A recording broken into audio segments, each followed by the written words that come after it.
Кайырлы күн балалар. Бүгін сіздермен апталық тестке талдау жасайтын боламыз. Айтылған мәліметтерді тыңдап, мұқият және де оны барынша дәптеріңізге жазып алып, есте сақтап алуға тырысамыз. Ал кеттік. Бірінші сұрақ бізде мега, макро және микро әлемге бөлінген нысандар берілген. Дұрыс нұсқаны таңдаңыз, яғни бізде алма, кітап, күріш, амеба, бөтелке, Юпитер, жануар жасушасы. Енді біз дұрыс нұсқаны таңдау үшін алдымен мега әлемнің, макро әлемнің және микро әлемнің қандай бөліктер екенін талдап алайық. Яғни бізде үш әлем бар: микро әлем, макро әлем және де мега әлем. Яғни бізге макро және микро және макро сөзі түсінікті. Яғни микро дегеніміз кішкентай ағзалар, кішкентай дүниелер, көзге көрінбейтін жиынтықты айтамыз. Ал макро дегеніміз өте яғни көзге көрінетін, яғни ешқандай құралсыз көзге анық көрінетін дүниені біз макро әлем деп айтады екенбіз. Мысалға микро әлем жаңағы вирус, бактерия болсын, жасуша, атом, молекула сияқты дүниелерді кіргізсек, макро әлемге біз яғни көзбен көріп тұратын кәдімгі кітап, дәптер, қалам, телефон деген сияқты заттарды, яғни жанды заттарды осы жаққа кіргізеді екенбіз. Ал енді бізде үшінші мега әлем дегеніміз ол қандай әлем? Яғни сіздер мега деген сөздің мағынасын білесіздер. Мега дегеніміз өте үлкен, ауқымды деген мағынаны береді. Енді көрейік варианттарымызға. Мысалы, біріншісі микро әлемге алма және амеба кіреді дейді. Яғни микро дегеніміз біз бағана не дедік?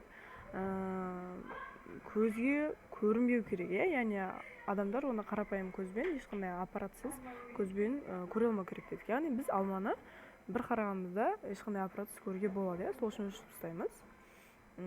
Яғни бізде бірінші вариант дұрыс келіп тұрған жоқ. Екінші вариант Юпитер. Юпитер ол микро әлемге мүлде кірмейтіндігі мәлім. Келесі жануар жасушасы және амеба. Яғни бұл жердегі жасуша және амебаға назар аударамыз. Амеба дегеніміз ол бір жасушадан тұратын қарапайымды жануар. Ал жасуша деген барлық тірі ағзалардың негізгі құрайтын бөлшегі. Яғни бізде осы жауап болуы мүмкін. Енді төртінші вариантты қарайық. Амеба және күріш. Яғни күрішті де біз ешқандай аппаратсыз көзбен көруге болатындықтан біз бұл вариантты да өшіріп тастайды екенбіз. Яғни бізде қалған вариант С варианты болды. Енді қалғандарды дұрыс келмеген көрейік. Яғни макро әлем бізге көрінетін заттар дедік. Яғни кітап, бөтелке, күріш, алма сияқты біз емін-еркін көруге болады. Ал мега әлем деген, яғни Юпитер. Мега әлемге, яғни осы жерде кішкене анықтамай бір көтейік. Үлкен планета, галактика, күн, жұлдыз, ай деген сияқты өте үлкен нәрселерді біз осы мега әлемге кіргізеді екенбіз. Яғни жауап бізде С варианты болды. Келесі. Екінші сұрағымыз бізде тамырдың қай түрінде қысым айтарлықтай жоғары? Енді біз бұл жерде әңгіме не туралы болып жатыр, соны есімізге түсіріп алуымыз керек. Жалпы адам ағзасында үш түрлі тамыр, қан тамыр бар. Олардың ең біріншісі артериялық қан тамыр, вена қан тамыры және де капилляр. Яғни бұл ғылыми атаулары негізі өзімізге түсінікті етіп, мысалы вена қан тамырын күре тамыр, капиллярды қыл тамыр деп те айта беруге болады. Немесе венаны көк тамыр деген сияқты. Енді біз бұлар дұрыс жауапты анықтау үшін біз үш қан тамырға характеристика беріп өтейік, яғни олардың қасиеттері қандай? Артерия қан тамыры ол бұлшықеттердің астында орналасқан, оттегіге қаныққан қызыл түсті, көлемі өте яғни үлкен болып келетін қан тамыры. Бұл жерде қысым өте жоғары болып келеді. Келесі вена қан тамыры. Вена қан тамыры бізде терінің астында және бұлшықеттің үстіңгі бетінде орналасқан, яғни бізге көрініп тұратын көк түсті, немесе ашық көк, немесе ашық жасыл деген сияқты түстерге ие болатын вена қан тамыры, немесе оны көк тамыр деп те атаймыз. Ол бізде аса қатты үлкен емес, бұл жерде қан қысымы да онша жоғары емес, сондай қасиетке ие. Яғни вена қан тамыры бізде үш қабаттан тұрады, артерия қан тамыры үш қабаттан тұрады. Ал соңғысы бізде капилляр немесе қылтамыр деп айтады. Капиллярлар өте майда болады, ерекшелігі. Оның негізгі қызметі әдетте артерия және вена қан тамырларын бір-біріне біріктіріп тұрады екен. Енді капилляр қан тамырлар үзілуге бейім, бірақ та ол үзілгенмен адам ағзасына аса қатты зиян келтірмейтін, ол жерде қан қоры онша көп емес болған қан тамырлар кіреді екен. Яғни біздегі сұрақ қандай болды? Тамырдың қай түрінде қысым айтарлықтай жоғары? Яғни біз бағана қасиеттерін түсіндірген кезде айтып кеттік. То что біздегі артерия қан тамыры өте жоғары қысымға ие болады екен. Жауап, яғни бізде артерия. Үшінші сұрақ, яғни бізде үшінші сұрағымызда сурет берілген, шамшат ағашы, қоян және де қасқыр. Осы суреттен сіздер не түсіндіңіздер? Осы туралы ойларыңызбен бөлісейік. Яғни бұл жерде шамшат ағашы менен бізде қоян қоректенеді. Яғни қоян бізде шөп қоректі жануар болып есептеледі. Ал қоян менен бізде әдетте жыртқыш жануарлар, қасқыр, аю сияқты жануарлар осы қояндармен қоректенеді екен.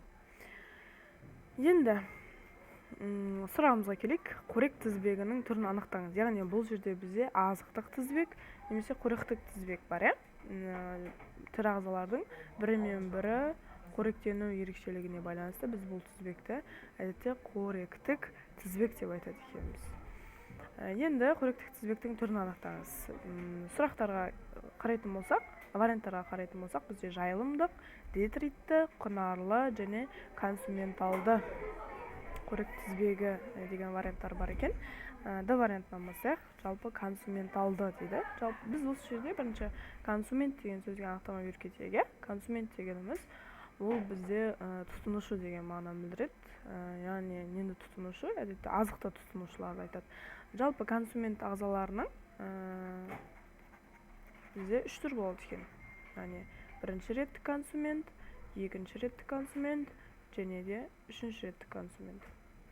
Бірінші реттік консумент дегеніміз ол әдетте шөп қоректі ағзаларды кіргізеді. Яғни шөппен қоректенетін тірі ағзалар қой, сиыр, ешкі, қоян, тасбақа деген сияқты жануарлар бізде шөппен қоректенеді ғой. Сол үшін біз оларды шөп қоректі немесе бірінші реттік консументтерге кіргізеді екенбіз. Ал екінші реттік консументтер дегеніміз олар бізде ет қоректі жануарлар. Яғни етпен қоректенетін, тек қана етті жейтін ағзаларды біз ет қоректі немесе екінші реттік консумент айтамыз. Біз әдетте оларға жыртқыш, яғни қасқыр, аю сияқты, қабылан деген сияқты жануарларды кіргізеді екенбіз. Ал бізде үшінші реттік консумент бар. Үшінші реттік консументтер олар бізде барлығын жейді. Яғни етті де жейді, шөпті де жейді. Яғни оларға қайсы азық түрі доступный болатын болса, ол жерде қандай азық түрі бар болатын болса, олар мен еркін қоректеніп кете алады екен. Яғни бұл бізде негізі консумент дегеніміз қоректік тізбектің атауына кірмейді, бірақ та осы консумент сөзінің анықтамасын берді. Келесі детритті. Детритті азықтану түрі дегеніміз ол әдетте топырақпен, яғни топырақтың құрамындағы пайдалы, яғни құнарлы заттарды, минералды витаминдерді алып сумен қоректенетін ағзаларды айтады. Яғни жауап беріп көрейікші, сондай ағзалардан сіз қандай ағзаларды білесіздер? Яғни олар топырақта өмір сүру керек. Яғни дұрыс, біздің вариантымыз неге келеді? Шұбалшаңдарға, немесе оларды кейде не деп айтады? Жауын құрттар деп айтады. Жауын құрттар немесе шұбалшаңдар, олар бізде топырақпен қоректеніп, оның құрамындағы пайдалы элементтерді өзіне сіңіріп, сол арқылы қоректенетін болғандықтан оларды детритті деп айтады. Яғни біздің вариантымыз бұл да емес екен. Келесі құнарлы. Жалпы құнарлы қорек тізбегі деген жоқ, негізі ондай нәрсе. бул вариантта биз эсептемейбиз, және де дұрыс вариантымыз бизде кайсы болот экен? Дұрыс вариантымыз бизде жайылымдык, яғни жайылымдык олар коректік тизбегин аткарады экен, Енді осы айтылып жатқан мәліметтерді барынша есімізге сақтап, тәптемізге жаз болып отырайық, балалар. Бұл теориялар бізге маңызды.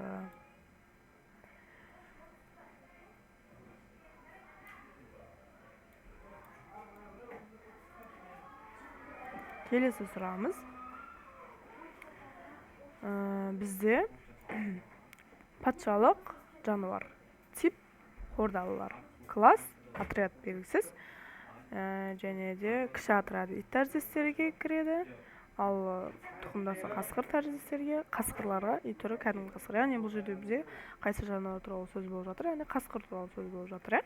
Енді бізде бұл систематика деп аталады, яғни Карл Линнейдің жасаған жануарларды, тірі ағзаларды жүйелеу кестесі бойынша оларды белгілі бір реттілікпен системаға кіргізген, жүйеге кіргізген. Енді осы бойынша, яғни жануарлар дейді, жануарлардың ішінде хордалар. Яғни біз бұл жерде хорда деген сөзге анықтама беруіміз керек, яғни хорда дегеніміз не ол? Қалай ойлайсыздар? Қандай пікір бар сіздерде? Бұл сөзді бұрын естідіңіздер ме?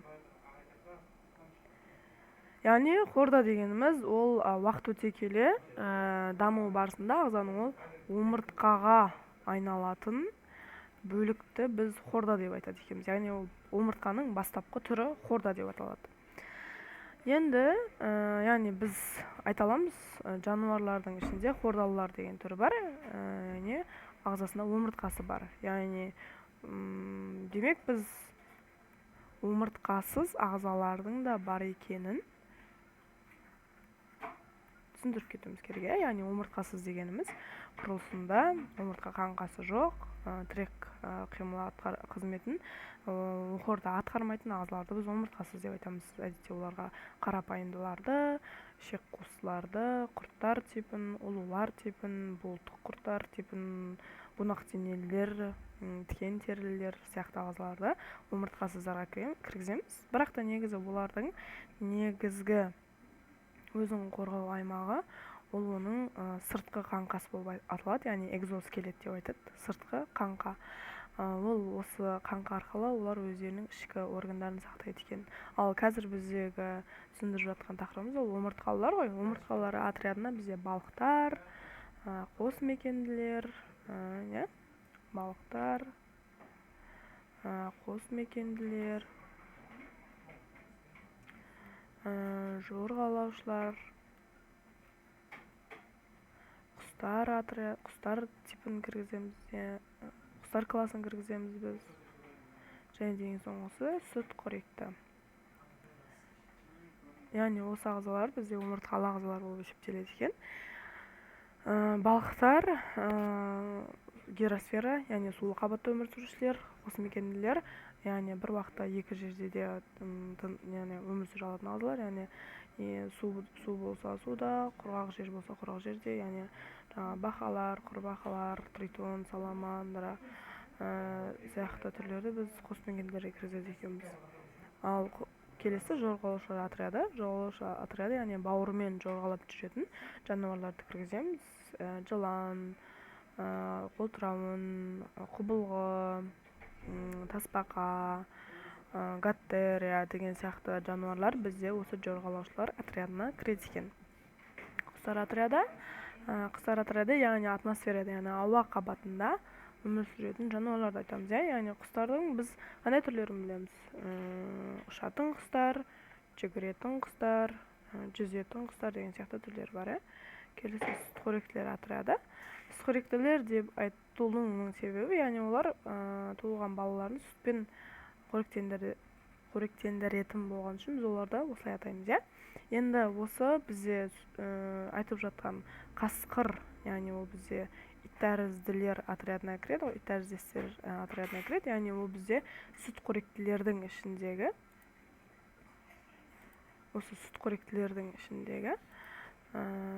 әртүрлі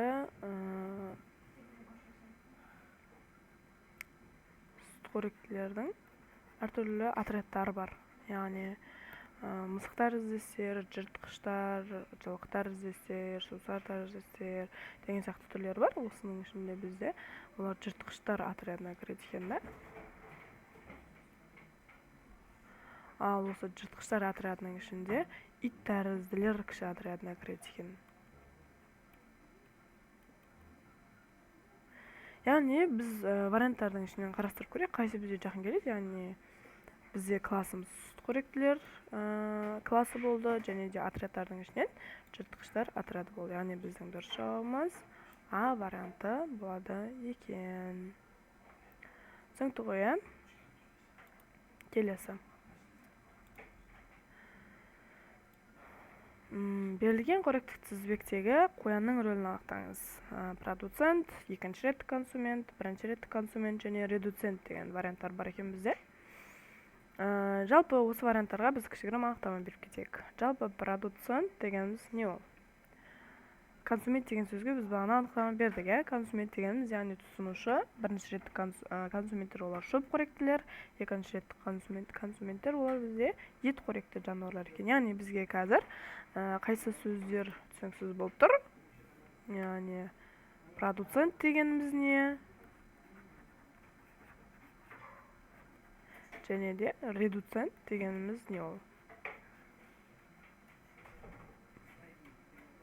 Жалпы продуценттер бізде тікелей аударған кезде ол өндірушілер деген мағына береді. Яғни өндірушілер, жасап шығарушылар деген сияқты.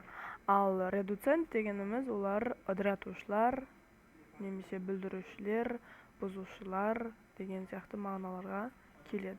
Яғни продуцент дегеніміз ол өндіруші. Олар нені өндіріп шығарады? Өндіруші олар минералды заттарды, витаминдерді деген сияқты заттарды жасап шығарады екен. Енді осы анықтамаларға сәйкес сіздер қандай тірі ағзаларды білесіздер? Яғни жасап шығаратын, өндіріп шығара алатын минералдар бар құрамында, витаминдер бар. Яғни әрине ол бізде кім болады? Ол бізде өсімдіктер, өсімдіктер.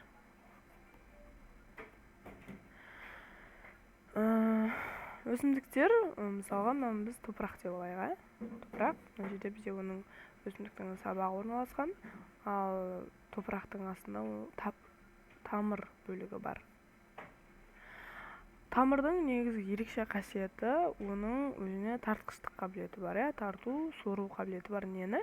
Яғни топырақтың құрамындағы барлық құнарлы минералды заттарды, витаминдерді тартып, ол өсімдік өзінің бойына жинайды екен. Ал осы өсімдікпен қоректенетіндер сол заттарды өзіне өсімдік арқылы қабылдай алады екен. Яғни продуцент дегеніміз өндіруші ағзалар. Ал редуцент ыдыратушылар, яғни ыдыратушы ағзаларға біз әдетте қандай ағзаларды кіргіземіз? Бактерияларды кіргіземіз. Өйткені бактериялардың қандай қасиеті бар? Бактериялар ішінде бізде ыдыратушы немесе шіріту бактериялар деп айтады. Осы шіріту бактерияларының арқасында олар жаңағы бұзылып жатқан немесе жарамсыз болып қалған ағзаны олар ыдыратып сапрофиттік тамақтануға мысал бола алады екен. Яғни біздің сұрағымыз қандай болды? Берілген қоректік тізбек, яғни мына қоректік тізбектегі қоянның рөлін анықтаңыз. Қоян бізде немен қоректеніп жатыр еді? Яғни ол өсімдікпен қоректеніп жатыр. Өсімдікпен қоректенген үшін біз бағана айттық, консументтердің ішінде өсімдік қоректі ағзалар бар. Оларды біз бірінші реттік консументтер деп атаймыз дедік. Сол үшін де біздегі қоян бірінші реттік консумент болып есептелді. Неге? Өйткені ол құнарлы витаминге бай өсімдікті өзіне қорек етіп жатқан үшін. Түсінікті ғой? Келесі 6-шы сұрақ.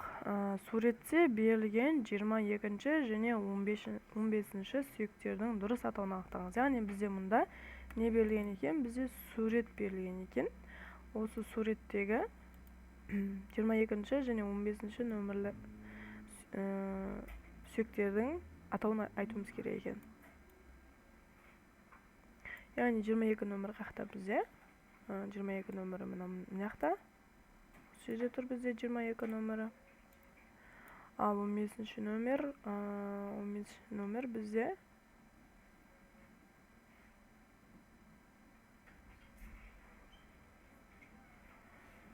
мына жерде тұр бізде. Яғни бізде мына сүйектердің арасында бұл екі осы сүйек жазылмаған. Енді өзіміз толтырып кетейік. Бірінші сүйек бізде бас сүйек, екінші омыртқа бағанасы, үшінші сүйек бізде бұғана, төртінші сүйек бізде жауырын, бесінші сүйек төс, мына орта қабырғаларды біріктіріп тұратын. Алтыншы нөмірлі сүйегіміз бізде яғни қол сүйектері, кәрі жілік, тоқпан жілік, шынтақ сүйегі, білезік сүйектері, саусақ сүйектері, одан кейін 12 нөмірлі бізде жамбас сүйегі, одан кейін құйымшақ, 15 нөмірлі бізде ортан жілік, тізе тобығы, асықты жіліктің шыбық, яғни жұқа сүйек, өкше сүйектері, аяқ сүйектері және бақай сүйектері. Яғни бізде 22 нөмірдегі сүйегіміз не деп айттық? Ол бізде қабырғалар. Адам ағзасында бізде 22 қабырға бар екен. Ал 15 нөмірлі бізде ортан жілік деген сүйегіміз екен. Ол бізде қайсы вариантта тұр? Д вариантымызда тұр. Келесі 7-ші сұрағымыз. Бір санымен берілген сүйектің ең басты функциясын атаңыз. Бірінші нөмірде бізде бас сүйегі берілген. Бас сүйегінің негізгі қызметі ол бізде миды қорғау болып есептеледі екен. 8-ші сұрақ. Бас қаңқасы қандай бөліктерден тұрады? Яғни бас қаңқасы жалпы бізде ми сауытынан және де бет бөлігінен тұрады екен. Ми сауыты және де бет бөлігінің бет бөлігі осы бас қаңқасының құрамына кіреді екен. Келесі.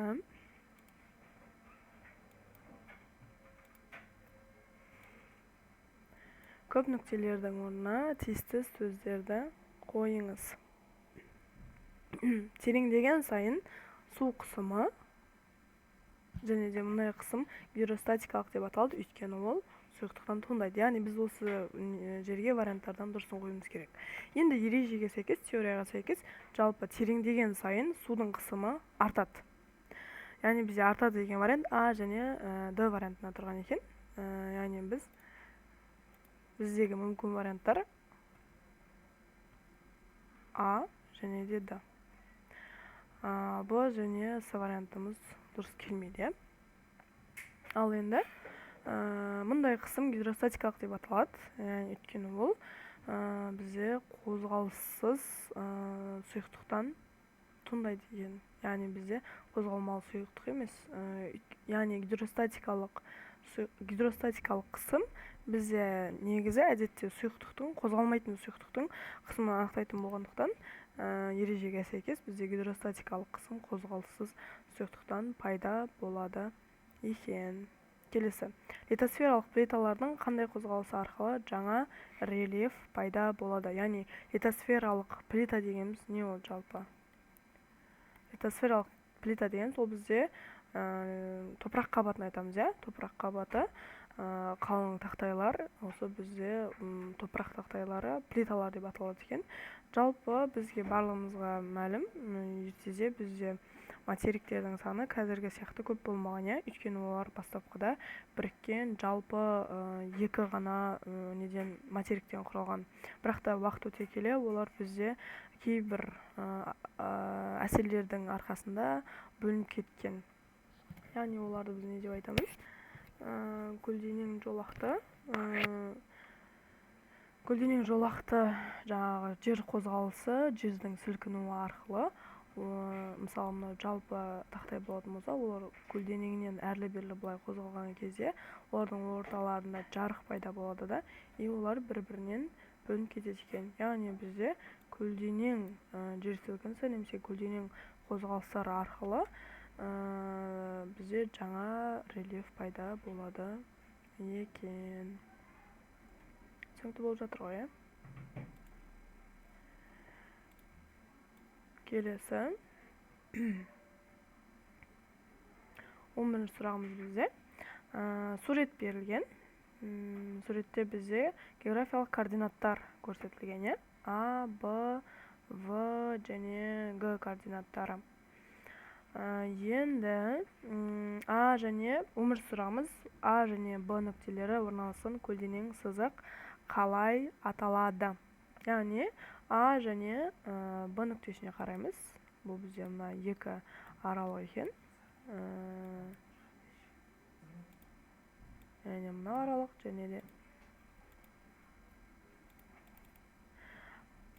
мына А және Б аралығы. Енді осы нүктенің орналасқан сызығының градусына қараймыз, Бұл бізде 0 градусты беріп тұр. Ал 0 градуста біздегі сызық орталық бастапқы экватор сызығы деп аталады екен.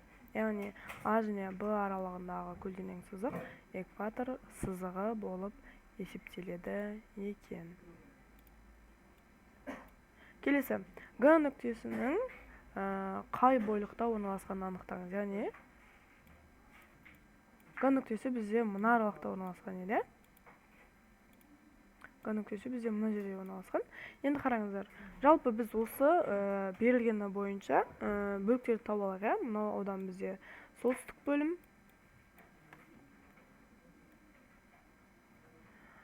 Солтүстікке қарама қарсы оңтүстік бөлік, оңтүстік бағыт. Батыс бөлігі және де шығыс бөлігі. Енді біздің сұрағымыз Г бөлігі қайсы бөлікте орналасқан? Яғни ол бізде көбірек шығыс бөлігіне жақын екен, Сол үшін де біздің вариантымыз қайсы бөлік? Ол бізде шығыс бөлігі болды екен.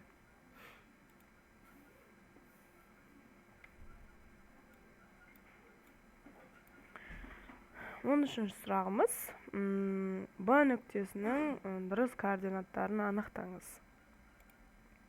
Б нүктесі бізде мына осы орталықта орналасқан. Осы жерде орналасқан нақты. Енді осы нүктенің орналасқан координаттарын анықтаймыз.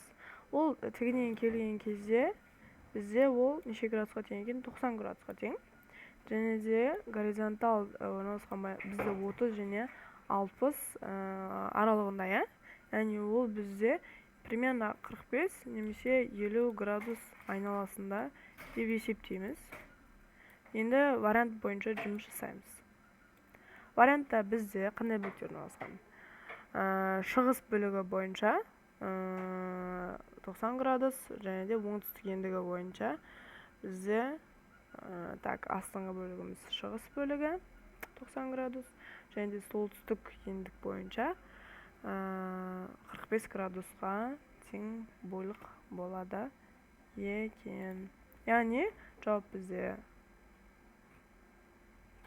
С варианты 90 градус шығыс бойлық бойынша, ал 45 градус солтүстік ендік бойынша. Келесі бізде мәтін берілген екен. Мәтініміз озон қабаты туралы. Озон қабаты атмосферадағы ең жеңіл және жұқа қабат. Оның құрамында озонның салыстырмалы концентрациясы бар, 0,1%-ке дейін. Озон қабаты біздің планетамызды жердегі тіршілікке айтарлықтай зиян келтіруі мүмкін қауіпті ультракүлгін сәулелерден қорғайды. Қорғаныс қабатын көп жылдар бойы зерттеген. Зерттеу барысында кейбір аудандарда озон қабаты жұқара бастағаны көрінді. Алғашқы алшақтық Антарктиданың үстінде табылды. Жердің озоносферасының зақымдануы мен жұқаруының себебі өнеркәсіптік қызмет нәтижесінде пайда болған синтетикалық және жасанды заттар деп танылды. Озонның бұзылуының себебі хлор, фтор көміртегі, фтор, хлор және көміртек атомдарының қамтитын органикалық қосылыстардың тобы, яғни хлор, фтор көміртегіні құрайды. Бұл қосылыстар улы емес, тұрақты және ауамен әрекеттескенде жарылғыш заттар түзбейді. Яғни бұл қосылысты біз фреон деп атаймыз. Фреон газының сұйықтығын, яғни бөліп жатқан газы өте улы болып келеді, яғни әсіресе озон қабаты үшін. Енді біз талдамай тұрып, озон қабатының қай жерде орналасқанын біліп алайық. Мысалы, мына біздің планетамыз болатын болса, орталықта ядро бар, сыртында оның орбитасы бар, және де оның мына жердегі бөліктерінде бізде озон қабаты орналасқан. Озон қабаты түссіз қалыңдығы 7-8 мм максимально болып келетін қабат, ал қазірде экологиялық мәселелерге байланысты 4-5 мм-ге жақын. Яғни озон қабатының негізгі қызметі қандай?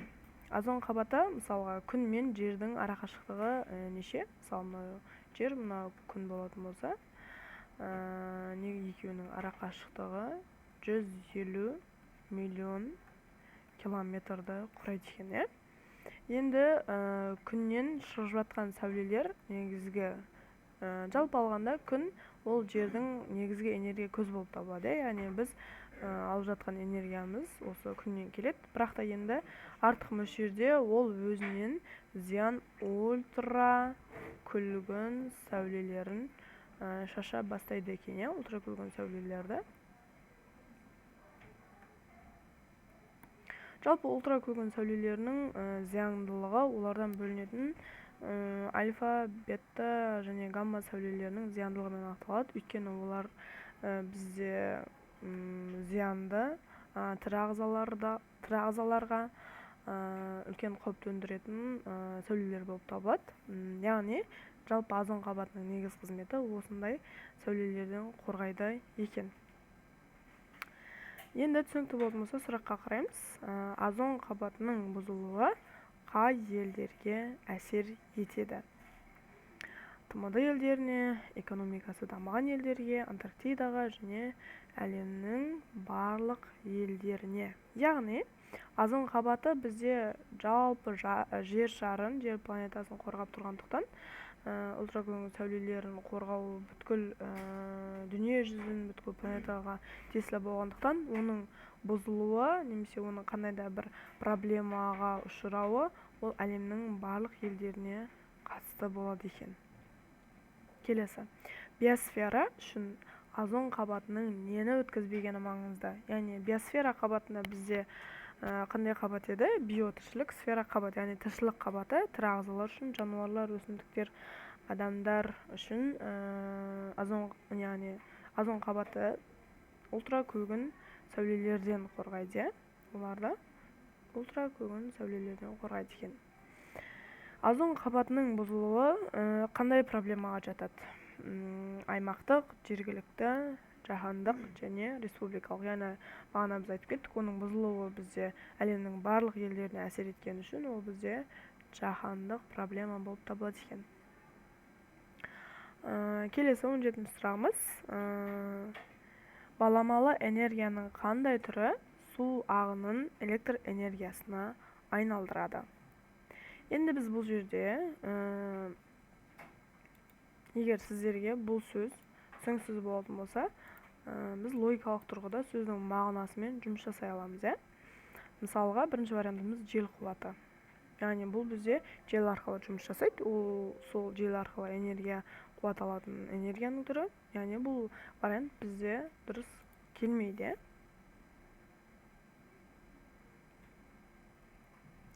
Келесі күн энергиясы, яғни бұл да дәл сол сияқты күн арқылы жұмыс жасайтындықтан бұл вариантта бізде дұрыс келмейді. Бізде гидроэнергетика немесе биоотын деген сияқты варианттар қалды. Яғни бізде гидро сөзі су деген мағынаны беретіндіктен бізге дұрыс вариант осы гидроэнергетика болып табылады екен. 18-ші сұрағымыз. Қазақстанның қай бөлігі мұнай мен табиғи газдарға бай?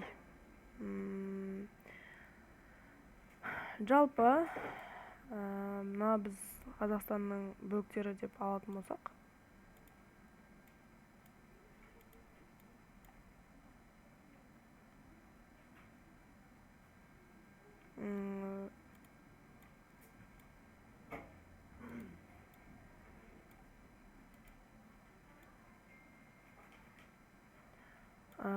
батыс бөлігі,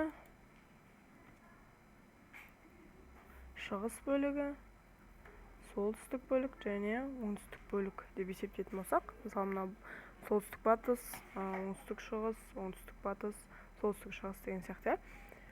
Енді ол әр ауданның Өзіне сәйкес жер қойнауындағы нелері бар. Мысалға, сұрақ бізде мұнай мен табиғи газдарға бай. Яғни Қазақстанның орталық бөлігі барлығымызға мәлім Қарағанды және Жезқазған екібастұз қалалары бізде көмірге бай, яғни көмір бассейні орналасқан.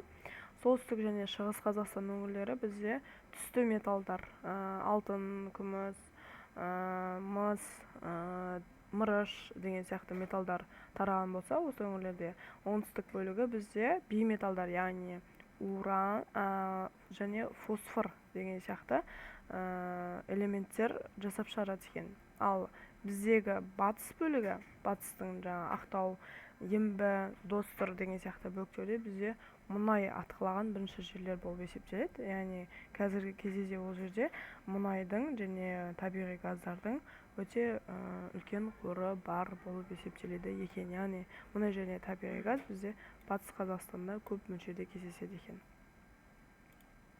Келесі, ядросы 9 протон мен 10 нейтроннан тұратын атомдағы электрондардың санын анықтаңыз.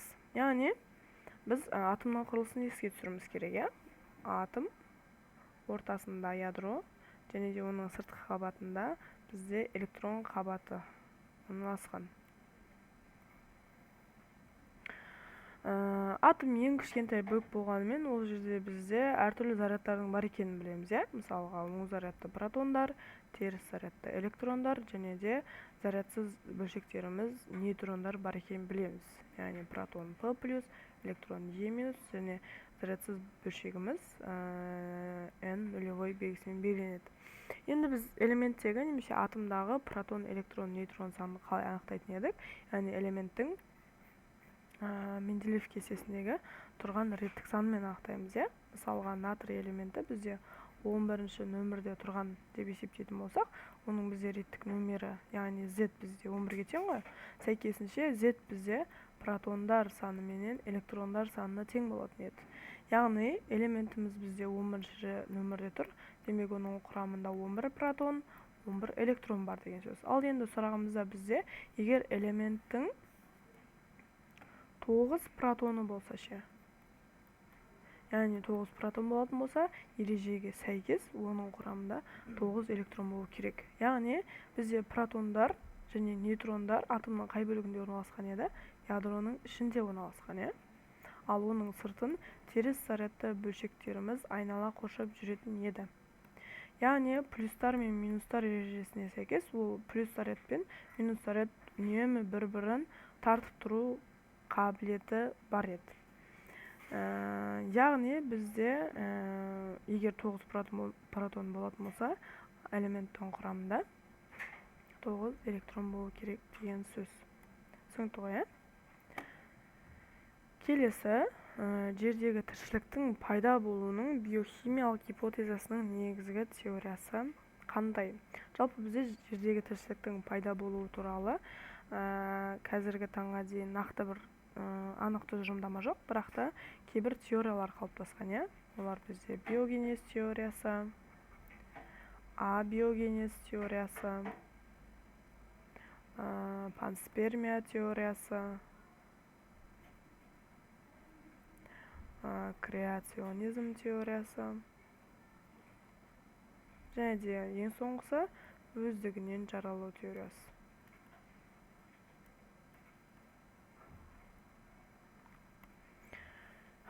Яғни бұл теориялар бізге не туралы айтады? Биогенез дегеніміз анықтамасы жердегі тіршіліктің пайда болуы, ол биохимиялық, яғни тірі ағзалардың әсерімен болды деп түсіндіреді. Яғни осы орайда бізде көптеген ғалымдар өздерінің экспериментін ұсынған. Мысалға, Луи Пастер, Франческо Реди сияқты ғалымдардың жұмыстары бар. Яғни қандай да бір тіршілік пайда болу үшін одан алдын оған қандай да алдын өмір сүріп кеткен тірі ағза әсер ету керек деп есептейді. Ал келесі абиогенез теориясы осы оқиғаға, яғни осы теорияға қарама қарсы теория, яғни ол тіршіліктің пайда болуы өлі немесе жансыз заттарға байланысты деп есептейді. Панспермия теориясы бізде тікелей тіршіліктің пайда болуына космостан, яғни ғарыштан келген заттар әсер етті деген түсініктеме береді. Ал креационизмнің анықтауы тіршіліктің жаратушысы Құдай, яғни жаратушы бар деген түсініктеме береді. Ал өздігінен жаралу теориясы бойынша ол жерде жер өздігінен пайда болды, оған ешкім әсер еткен жоқ деген сияқты түсініктеме береді. Яғни біздегі сұрақ жердегі тіршіліктің пайда болуының биохимиялық гипотезасының негізгі теориясы. Ол бізде қандай теория болып есептеледі екен? Әрине биогенез. Яғни бізде жауап А варианты болып есептеледі екен. Яғни осымен бізде талдауымыз аяқталды. Айтылған теорияларды дәптерлеріңізге жазып, сұрақтарыңыз болса дайындаңыздар. Сабақта ары қарай талқылайтын боламыз. Көріскенше сау болыңыздар.